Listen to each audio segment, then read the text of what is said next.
Bismillahirrahmanirrahim. Assalamualaikum warahmatullahi wabarakatuh. Pada kesempatan yang berbahagia ini kita kembali berjumpa. Saya mendoakan kepada kita semua, semoga Tuhan Allah Subhanahu wa Ta'ala memberikan perlindungan dan kesehatan kepada kita semua.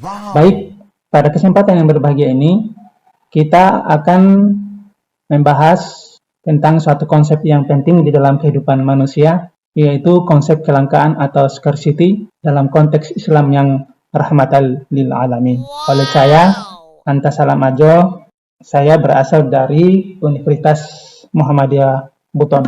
Nah, kelangkaan sebagaimana yang telah biasa kita pelajari di dalam ilmu ekonomi diartikan sebagai terbatasnya sumber daya sehingga mengakibatkan kebutuhan manusia tidak tercukupi.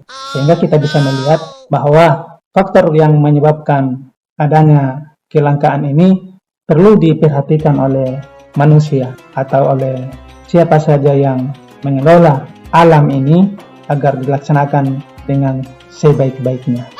Nah, selanjutnya kita juga bisa melihat bagaimana macam kelangkaan. Yang pertama adalah kelangkaan sumber daya manusia, kemudian kelangkaan sumber daya alam, dan kelangkaan norma atau etik yang berlaku di dalam masyarakat yang pada hal ini dikaitkan dengan agama atau ajaran Islam yang rahmatan lil alamin.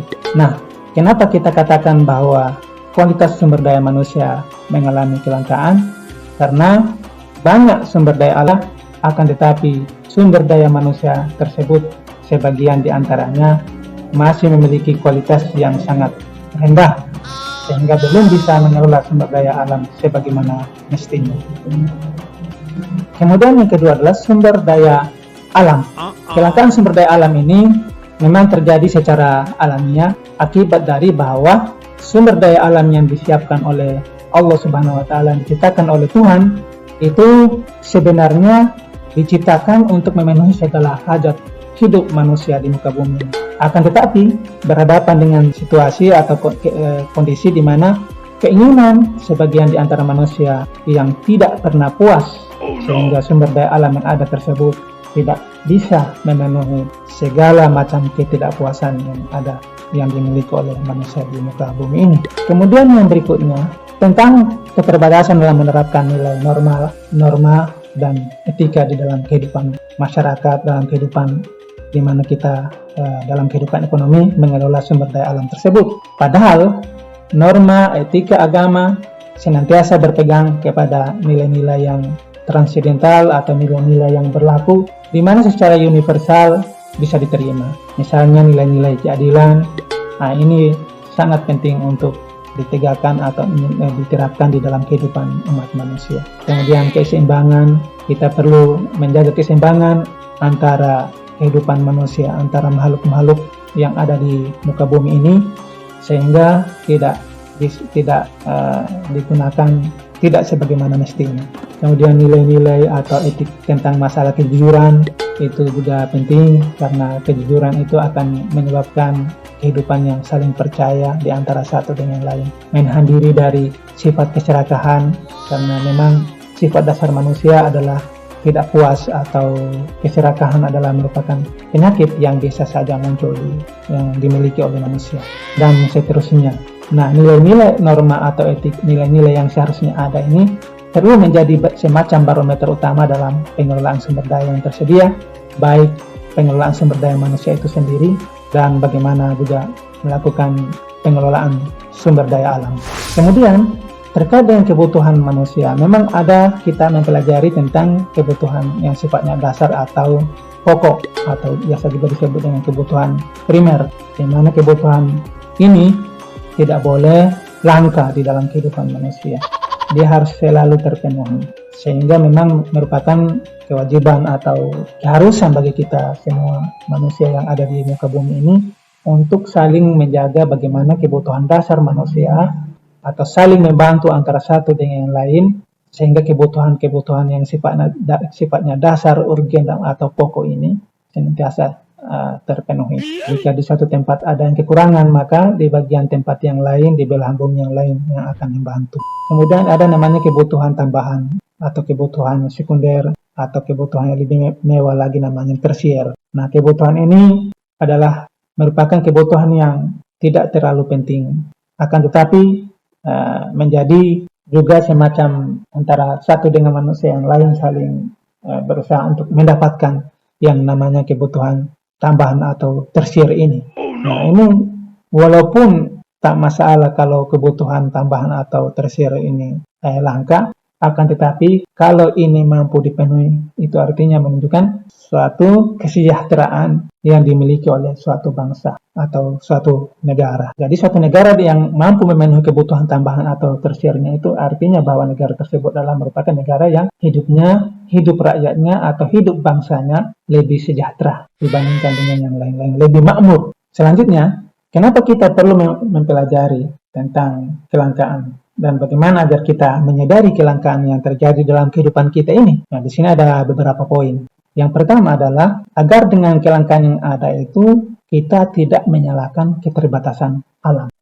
Apalagi di zaman di mana alam sudah demikian lama dieksploitasi sehingga menyebabkan ketidakseimbangan. Lalu muncullah musibah yang dampaknya bukan hanya dialami oleh pelaku atau orang-orang yang salah di dalam mengelola alam tersebut, tetapi juga dialami oleh orang lain yang sama sekali tidak tahu menahu tentang yang terjadi tersebut. Nah, sehingga kita harus memiliki sikap positif dengan tidak menyalahkan keterbatasan yang ada di alam, bahwa juga sebenarnya keterbatasan itu bukan hanya oleh alam itu tersendiri, tetapi bisa juga karena keterbatasan manusia di dalam mengelola alam secara adil dan berimbang. Kemudian urgensi kita yang kita pahami yang kedua adalah bahwa tidak membenarkan manusia mengeksploitasi alam secara berlebihan. Nah, ini adalah merupakan suatu sikap hidup yang baik. Makanya memang kita sebagai warga bumi, warga alam ini,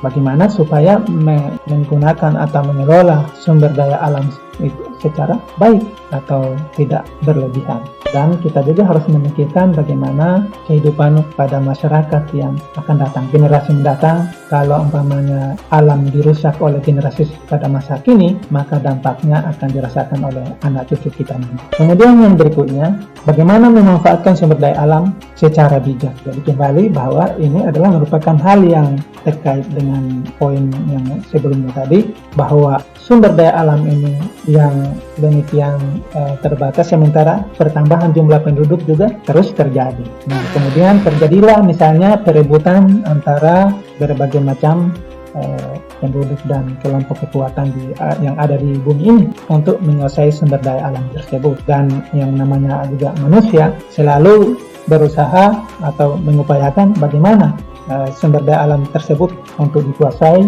dan digunakan untuk kepentingan pada masa kini. Nah, itu yang perlu kita pahami, sehingga perlu dikelola dengan cara yang bijak. Kemudian berikutnya, kenapa kita juga harus menyadari dan bagaimana supaya sumber daya alam itu menjadi hal yang bermanfaat bagi manusia, maka mengelolanya harus juga mempertimbangkan keadilan sosial. Mengelola alam yang berkeadilan sosial, sehingga semua pihak atau semua kelompok manusia di muka bumi ini bisa mendapatkan manfaat dari sumber daya alam. Kalau kita perhatikan, ada yang bagian atau kelompok manusia yang maju dan kaya raya, tapi ada juga yang miskin dan mereka menderita. Nah, biasanya orang-orang yang senantiasa mendapatkan sumber daya alam, mengelola sumber daya alam, memiliki kepemilikan yang besar terhadap sumber daya alam, itu biasanya akan menjadi orang-orang yang mereka hidupnya mewah dan seterusnya, hidupnya kaya.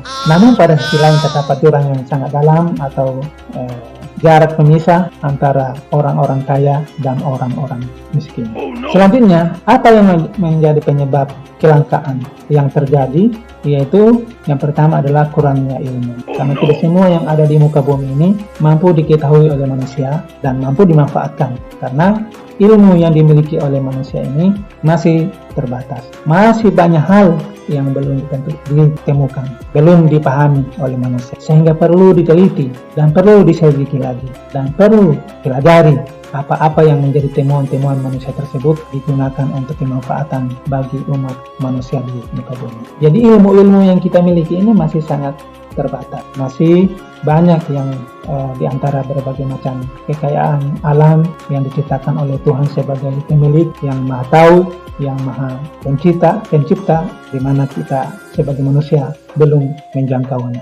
Kemudian yang berikutnya adalah rasa tidak puas. Dan memang sudah sifat dasar manusia yang tak pernah puas. Namun rasa tidak puas bukanlah kesalahan, melainkan bagaimana kita agar tidak menurutkan semua rasa tidak puas yang kita miliki tersebut dengan merusak alam dan merugikan orang lain atau sifat serakah. Nah, ini selalu dimiliki oleh manusia. Sehingga memang pentingnya kita mempelajari bagaimana supaya sifat dasar manusia ini bisa diatur atau dikelola, ditahan sedemikian rupa sehingga tidak merusak baik alam ataupun merugikan orang-orang lain yang ada di muka bumi ini. Kemudian, apa yang menjadi solusi dari berbagai macam yang dihadapi tantangan-tantangan yang dihadapi di dalam mengatasi kelangkaan yang terjadi di muka bumi ini sebagai ajaran Islam yang rahmatan lil alamin, tentu kita juga akan mengetahui. Yang pertama adalah tentang peran terkait dengan pendidikan. Memang pendidikan adalah merupakan investasi jangka panjang, faktor penentu keberhasilan atau kesuksesan sebuah negara atau sebuah kelompok masyarakat. Maka mereka perlu menuntut ilmu, perlu belajar, sehingga bisa menggunakan keterbatasan yang dimiliki oleh alam ini dengan sebaik-baiknya, dimanfaatkan seoptimal mungkin tanpa ada hal-hal yang bisa merusak alam itu sendiri dan merusak hubungan antara kelompok satu dengan kelompok yang lain. Nah, secara umum, penguasaan ilmu pengetahuan dan teknologi memang perlu, akan tetapi tidak instan.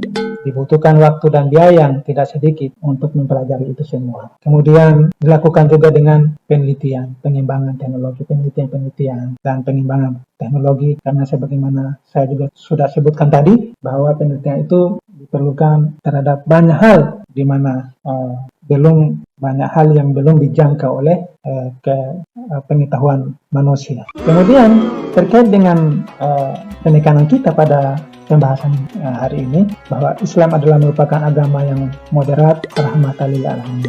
Nah, ini adalah merupakan ajaran agama yang juga memberikan solusi, bagaimana solusi terbaik bagi semuanya tanpa memandang agama, suku, bangsa, asal, warna kulit, dan seterusnya. Bagaimana memperlakukan sikap dasar terhadap manusia, misalnya sikap percaya terhadap dosa.